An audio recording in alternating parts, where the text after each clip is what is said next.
Science centre near post office Edodi Vadakara.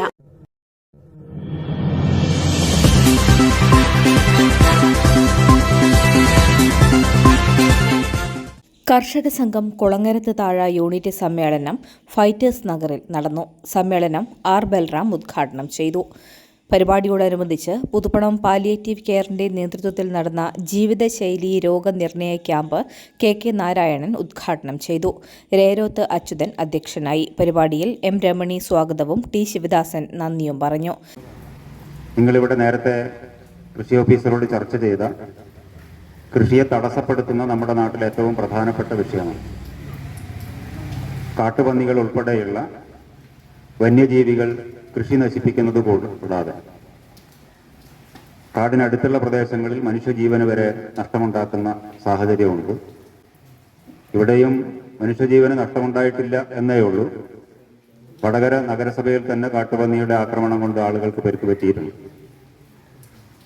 അപ്പോൾ അത് നിയന്ത്രിക്കാൻ ഇപ്പോൾ നമുക്ക് കഴിയാത്തത് രാജ്യത്തെ നിയമം അനുവദിക്കാത്തതുകൊണ്ടാണ്. സംസ്ഥാനത്തിന് അത്തരമൊരു നിയമം നിർമ്മിക്കാൻ കഴിയില്ല.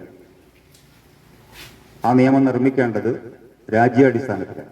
ഇപ്പൊ വന്യജീവികളെ നിയന്ത്രിക്കണമെങ്കിൽ ഫലപ്രദമായി നടത്താൻ കഴിയേണ്ടത് ജനജീവിതത്തിന് ബുദ്ധിമുട്ടാകുന്ന തരത്തിലുള്ള മനുഷ്യജീവനെയും സ്വത്തിനെയും അപകടപ്പെടുത്തുന്ന തരത്തിൽ എണ്ണം പെരുകുമ്പോൾ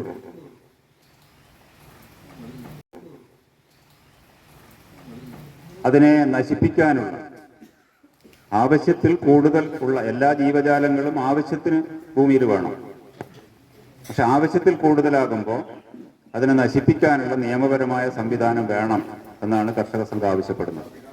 സിസ്റ്റർമാരായ അർച്ചന, ജിൻസി എന്നിവർ മെഡിക്കൽ ക്യാമ്പിന് നേതൃത്വം നൽകി. തുടർന്ന് പച്ചക്കറി കൃഷിയും കീടനിയന്ത്രണവും എന്ന വിഷയത്തിൽ വടകര കൃഷി ഓഫീസർ സജീഷ് ക്ലാസ് എടുത്തു. അപ്പോൾ നമ്മൾ പറയുന്നത് നല്ല പഴമാണ്, ആ പഞ്ചസാര വെള്ളമാണ് ഫുൽഡാൻ എന്ന് പറയുന്നത്. ആ സാധനം ലാസ്റ്റ് വന്ന് എത്തുന്നത് എവിടെയാണ്? ആ പഴത്തിലെ ആ കറുത്ത നാലാണ്. അതാണ് നമ്മൾ എന്ത് പറയുന്നത്, ആ പഴം എന്ന് പറഞ്ഞാൽ ഒരു പ്രാണി കുത്തേ കറുപ്പ് കളറോ ഒന്നും വരില്ല, നല്ല വലിപ്പമുള്ള ഭംഗിയുള്ള പഴം പണിയാണ്. പക്ഷെ അതിൻ്റെ ഉള്ളിൽ ആ നാലിലായിരിക്കും ആ ഫുൽഡാൻ്റെ സാധനം വന്ന് ലാസ്റ്റ് നിന്ന് അടിക്കും. അതുകൊണ്ട് തന്നെ ആ ഇത് കടിച്ചു കഴിഞ്ഞാൽ മധുരമുള്ള വെള്ളം കിട്ടും. നമ്മൾ പഞ്ചസാര വെള്ളം എന്നൊക്കെ വിചാരിക്കും, പക്ഷെ ആ വെള്ളമാണ് എന്ത് പറഞ്ഞാൽ ഫുൽഡാൻ എന്ന് പറഞ്ഞാൽ. അപ്പൊ നമ്മുടെ ഇവിടെ വരുന്ന എല്ലാ സാധനങ്ങളും എന്താണ്? മായമാണ്.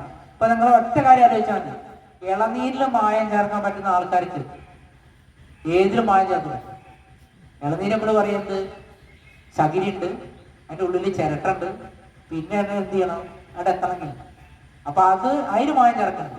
അപ്പൊ നമുക്ക് മറ്റു പച്ചക്കറിയിൽ മായം ചേർക്കാൻ എന്താ അവർക്ക് പണി? കർഷക സംഘത്തിന്റെ പുതിയ ഭാരവാഹികളായി തയ്യിൽ ശിവദാസനെ സെക്രട്ടറിയായും ഹമീദ് കെ പ്രസിഡന്റായും CP അച്യുതനെ വൈസ് പ്രസിഡന്റായും മഹമ്മൂദ്, സുനന്ദ, രാധ, സജിത്, ബാലകൃഷ്ണൻ, രമണി, റീജ എന്നിവരെ എക്സിക്യൂട്ടീവ് അംഗങ്ങളായും തെരഞ്ഞെടുത്തു. ചടങ്ങിൽ പഴയകാല കർഷകരെയും കർഷക തൊഴിലാളികളെയും പൊന്നാടി അണിയിച്ച് ആദരിച്ചു.